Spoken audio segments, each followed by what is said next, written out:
Hi. Hello. నమస్తే అందరికి. Welcome to my channel. ఇప్పుడు మనం చెప్పుకోబోతున్న స్టోరీ 'శ్రీవల్లి' ఎపిసోడ్ 74. స్టోరీ చదివే ముందు ఛానల్‌ని తప్పకుండా సబ్స్క్రైబ్ చేసుకొని, లైక్ చేసి, షేర్ చేయండి. 2 గంటల నొప్పుల తర్వాత ప్రసన్న అరుపు, అలాగే తర్వాత బేబీ అరుపు వినిపించగానే అందరూ రూమ్ డోర్ దగ్గరికి వచ్చారు సంతోషంగా. సుధీర్ ముందుగా ఉండడంతో నర్స్ బేబీని టవల్‌లో చుట్టుకొని వచ్చి, "మీరేనా ఫాదర్?" అని అడిగారు.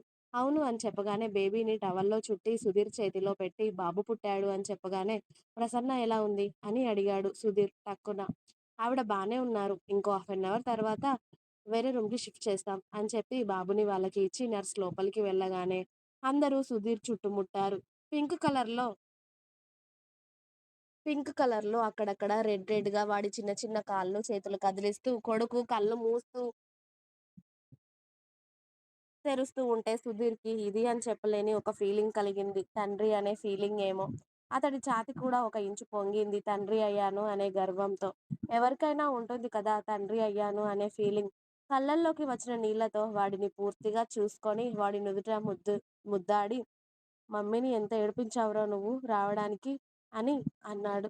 "అరెరే! నా మనవడు ఎలా ఉన్నాడు" అని జనార్దన్, ప్రమీల గారు కూడా మనవడిని ఎత్తుకొని ముద్దులతో ముంచేస్తూ, ఆ తర్వాత అనిల్, సుభద్ర గారు, ఆ తర్వాత వల్లి, ఆ తర్వాత భవ్య, విరాజ్ బాబుని ముద్దుల్లో ముంచెత్తాక, బాబుని డాక్టర్స్‌కి చూపించాలి అని నర్స్ బాబుని తీసుకువెళ్ళి డాక్టర్‌కి చూపించాక వాడంతా బావున్నాడు అని తెలిసి, అలాగే ప్రసన్నని కూడా వేరే రూమ్‌కి షిఫ్ట్ చేశామని చెప్పగానే అందరూ ప్రసన్న దగ్గరికి వెళ్ళడానికి రెడీ అవుతారు. సుధీర్ బాబుని ఎత్తుకొని ప్రసన్న దగ్గరికి వెళ్ళాడు. అప్పటికి ఆమె మొహం అంతా పీక్కుపోయి నీరసంగా కనిపిస్తూ, కళ్ళు మూస్తూ తెరుస్తూ వాళ్ళని చూసి, "బాబు ఎలా ఉన్నాడండి?" అని అడిగింది సంతోషంగా. "చూడరా" అని బాబుని సుధీర్ ప్రసన్నకి చూపించగానే వాడిని చూసి సంతోషపడుతూ, "ఎంత బావున్నాడో నా కొడుకు" అని సంబరపడిపోతూ ఉంటుంది ప్రసన్న. "ఆ! చాలా బావున్నాడమ్మా నీ కొడుకు. నా కూతుర్ని ఇప్పటి వరకు ఏడిపించాడులే" అని సుభద్ర గారు వెళ్లి ప్రసన్నకి చెవుల్లో కాటన్ పెట్టి, తన తలకి నిండుగా క్లాత్ కట్టి, బాబుని వెచ్చగా ప్రసన్న పక్కన వేసి, "ఎలా ఉన్నావు తల్లి ఇప్పుడు" అని అడిగారు కూతుర్ని కన్నీళ్లతో.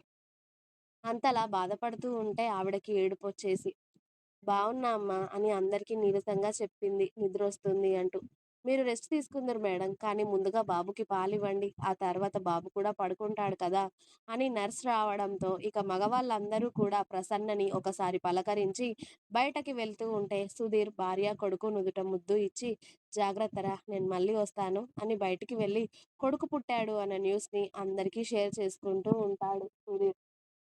ఇక నర్స్ అలాగే ప్రమీల, సుభద్ర గారు ప్రసన్నకి, బాబుకి పాలు ఎలా పట్టించాలో చెప్తూ ఉంటే, మొదటిసారి కొడుకు నోటికి ఆమె గుండె అందించి ఆ మూమెంట్‌ని ఫీల్ అవుతూ ఉంటుంది. వాడు పాలు తాగుతూ ఉంటే. వల్లి కూడా అక్కడే దగ్గరుండి ప్రసన్నకి అన్నీ దగ్గర ఉండి పనులు చేస్తూ, ఆ మూమెంట్ తనకి ఎప్పుడు వస్తుంది అని తన మనసులోనే అనుకుంటూ ఉంటుంది. డెలివరీ, అలాగే బాబుని చూసుకోవడం అదంతా అయ్యేసరికి ఉదయం 4 కావస్తూ ఉంటే, "వల్లి మీరిక ఇంటికి వెళ్ళండి. పొద్దున్నే వాడికి ఆఫీస్ ఉంది కదా! విరాజ్, భవ్య మీరు కూడా వెళ్ళండి. మేమందరం ఇక్కడ ఉన్నాం కదా! ఏదైనా అవసరం అయితే మేము వెంటనే కాల్ చేస్తాం. ఇక్కడ అందరం ఉండలేము కదా! మేముంటాం సరిపోతుంది" అని అన్నారు సుభద్ర గారు. ఆ మాట ఎప్పుడు చెబుతుందా వాళ్ళ అత్తగారు అని ఎదురు చూస్తూ ఉన్న భవ్య, "విరాజ్ గారు ఇప్పుడు ఇంటికి వెళ్దామా" అని అంది. విరాజ్ ధీరజ్ వైపు చూడడంతో ధీరజ్ వల్లిని చూశాడు. "వెళ్దామా? ఉందామా?" అని. ఇక అక్కడ ఉండడానికి ప్లేస్ లేదు. ఎలాగో వాళ్ళక్కడ ఉండి కూడా చేయాల్సింది ఏమీ లేకపోవడంతో వల్లి ప్రసన్న దగ్గరికి వెళ్ళి, "బాబు జాగ్రత్త.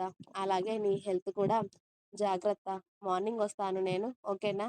బాయ్. నా అల్లుడు జాగ్రత్త" అని అల్లుడిని ఎత్తుకొని వాడిని ముద్దులతో ఎర్రగా చేసి, "బాయ్ ప్రసన్న" అని, "వెళ్ళొస్తానత్తయ్య" అని అక్కడ ఉన్న వాళ్ళందరికీ చెప్పి విరాజ్, భవ్య ఒక కారులో, ధీరజ్, వల్లి ఒక కారులో ఇంటికి బయలుదేరుతూ ఉన్నారు.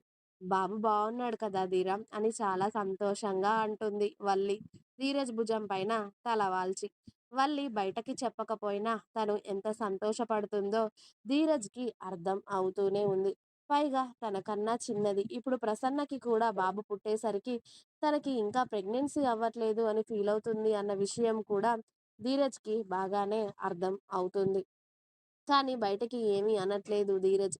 ఎందుకంటే ఆ దేవుడు ఎప్పుడు ఇచ్చినా ఓకే మాకు అన్నట్టు ధీరజ్‌కి ఉంది. కానీ అలా వల్లికి లేదు. నేను కూడా తల్లిని అయితే బావుండేది అన్న కోరిక ఆమెలో బలంగా నాటుకుపోయింది. ఇక విరాజ్, భవ్య ఇంటికి వెళ్ళడమే.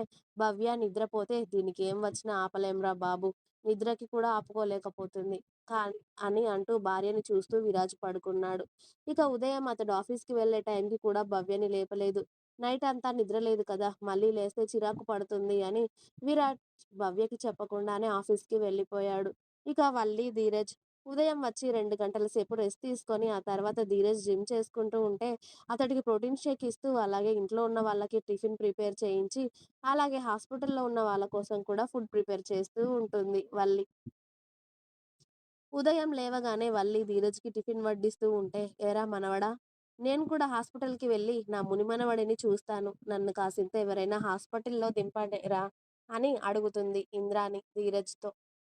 ఆవిడతో మన పెద్ద బాబుకి అంత అటాచ్‌మెంట్ లేదు కాబట్టి, ఆవిడ చెప్పిన మాటలు వినిపించుకోకుండా విరాజ్, "డ్రైవర్‌కి చెప్పమ్మమ్మా నిన్ను హాస్పిటల్ దగ్గర డ్రాప్ చేయమని.